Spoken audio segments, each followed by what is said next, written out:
लाखों आबादी और अरबों रुपए रेवेन्यू जनरेट करने वाला शहर तहसील कामों की ट्रैफिक निज़ाम से बुरी तरह मुतासर।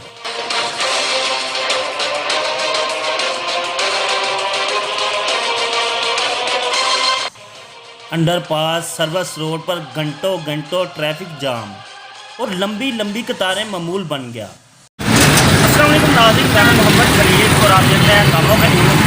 इस वक्त हम कामों के अंडरपास में खड़े हैं जो जीटी रोड पर वाक़या है। ये अंडरपास इस वक्त ट्रैफिक मसाइल का घर बन चुका है और यहाँ पर घंटों घंटों ट्रैफिक जाम रहती है, जिसकी वजह से आवाम को शदीद मुश्किलात का सामना है।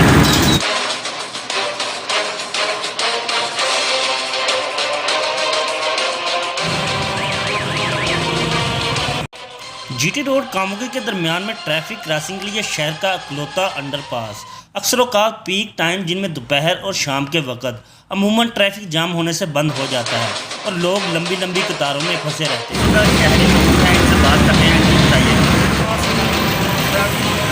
कई घंटों से जाम रहती है, परेशान है और अक्सर लड़ाई करने भी होते हैं। मेरी सीडीओ से गुजारिश है कि इस मसले को हल किया जाए और आगे। इसके अलावा जीटी रोड, सिटी चौक और मेन बाज़ार से लेकर टैंकी स्टॉप तक भी ट्रैफिक अक्सर मसाइल से दोचार रहती है, जबकि शहर की इंतज़ामिया मुतल्लिक़ा अदारे भी ट्रैफिक मसाइल हल करने में नाकाम नजर आते हैं।